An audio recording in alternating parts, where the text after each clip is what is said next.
Image को form करने से पहले कुछ क्राइटेरिया है जो कि हम फॉर्म करने से पहले डिसाइड करते हैं। जैसे कि अगर इमेज को हमको ड्रा करना है तो हम जो प्रिंसिपल एक्सिस है इसके पैरेलल कोई भी रे को हम पास ऑन करते हैं फोकस से, और कोई भी जो रे होती है अगर वो पोल पे इंसिडेंट की है तो जितने एंगल पे इंसिडेंट की होगी उतने एंगल पे रिफ्लेक्ट बैक कर जाएगी पोल से।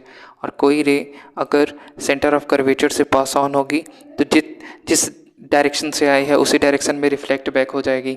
और कोई जो रे होगी अगर वो हम ट्रेस करते हैं और वो पोल से राइटवर्ड डायरेक्शन में जाएगी तो उसको हम वर्चुअल कंसीडर करेंगे। वर्चुअल इन द सेंस कि जो ऑब्जेक्ट होगा वो हम उसके इमेज के ट्रेसिंग के समय उसको हम ऐसे डॉटेड लाइन से रिप्रेजेंट करेंगे। और जैसे हम कार्टेशियन सिस्टम में अपवर्ड डायरेक्शन में जितने भी साइंस लेते हैं उनको पॉजिटिव डायरेक्शन में लेते हैं और राइटवर्ड डायरेक्शन में पॉजिटिव डायरेक्शन की तरह लेते हैं, उसी तरह हम पोल से सारे डिस्टेंसेस को मेज़र करेंगे और जैसे कार्टेशियन सिस्टम में हम उसे रिप्रेजेंट करते हैं उसी तरीके से इमेज फॉर्मेशन में भी हम रिप्रेजेंट करेंगे। अगर हम पहले केस की बात करें कि जो कॉनकेव मिरर है इसमें ऑब्जेक्ट को अगर हम इन्फिनिटी पे प्लेस करते हैं तो इमेज का फॉर्मेशन किधर होगा, तो हम क्या करते हैं कि हम अगर इससे दो रे ड्रा करते हैं, पहले रे को देखें तो आफ्टर रिफ्लेक्शन के बाद ये फोकस से पास हो रहा है और दूसरे रे की बात करें ये भी रिफ्लेक्शन के बाद फोकस से पास होगा। तो हम ये कह सकते हैं कि जो ऑब्जेक्ट का पोजीशन है वो इन्फिनिटी पे था और इमेज जो फॉर्म हो रहा है वो फोकस पे फॉर्म होगा। तो ऑब्जेक्ट अगर इन्फिनिटी पे रखा हो कॉनकेव मिरर के केस में तो जो इमेज फॉर्म होगा वो फोकस पे फॉर्म होगा।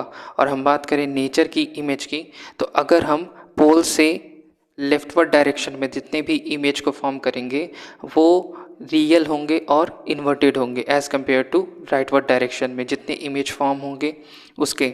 और अगर साइज की बात करें तो एज़ कम्पेयर टू ऑब्जेक्ट की साइज जो इमेज फॉर्म हो रहा है वो हाईली डिमिनिश्ड है।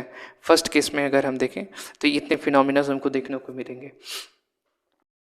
सेकेंड केस की बात करें अगर ऑब्जेक्ट को अगर हम सी के बियॉन्ड रखते हैं तो हम एक रे है जो कि पैरेलल बनाते हैं प्रिंसिपल एक्सिस के, ये पास ऑन होगा फोकस से और वहीं एक रे जो है वो पास ऑन करते हैं सेंटर ऑफ कर्वेचर से।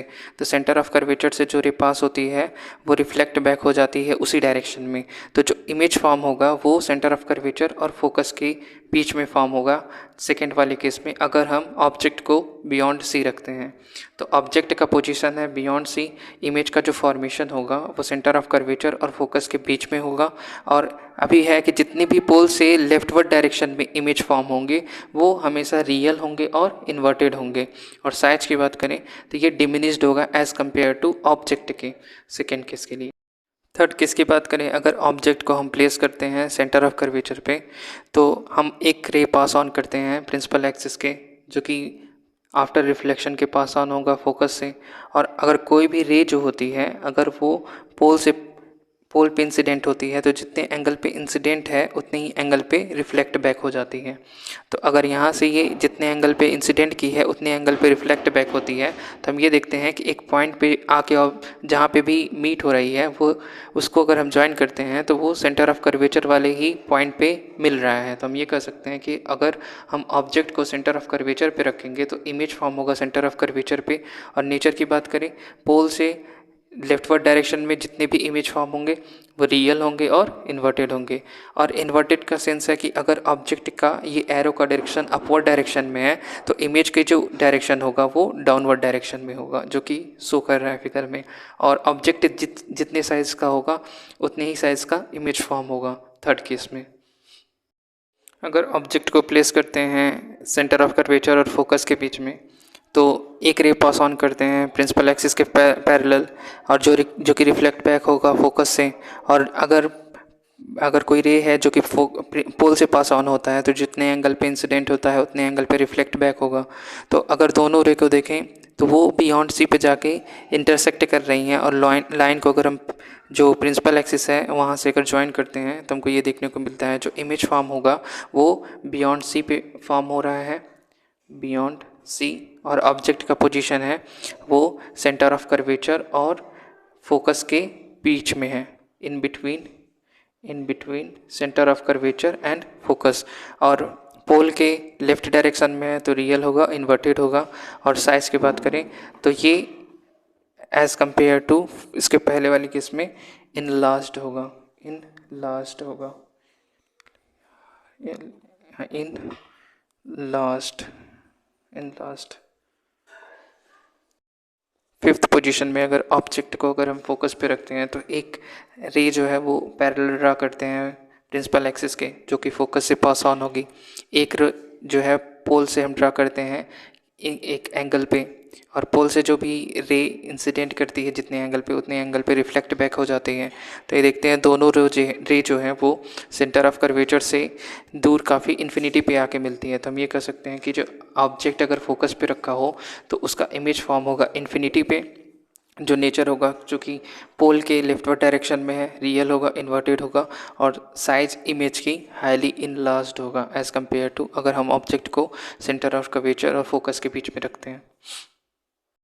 सिक्स कंडीशन, अगर ऑब्जेक्ट को पोल और फोकस के बीच में प्लेस करते हैं तो एक रे ड्रा करते हैं जो कि पैरेलल है प्रिंसिपल एक्सिस के, तो वो फोकस से पास ऑन हो जाएगी।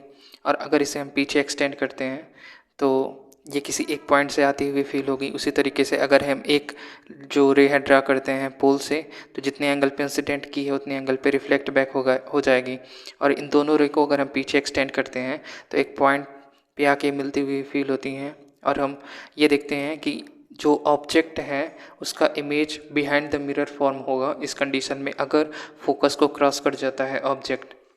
और इमेज जो होगा अगर पोल के राइटवर्ड डायरेक्शन में बनता है तो वो वर्चुअल होता है और इरेक्ट होता है, क्योंकि जो रे का डायरेक्शन है वो अपवर्ड डायरेक्शन में है।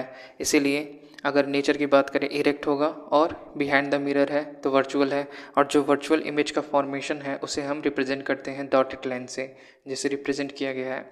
और ऑब्जेक्ट का पोजीशन है फोकस और पोल के बीच में, और इमेज फॉर्म हो रहा है बिहाइंड द मिरर, और जो नेचर है वो इरेक्ट होगा और वर्चुअल होगा।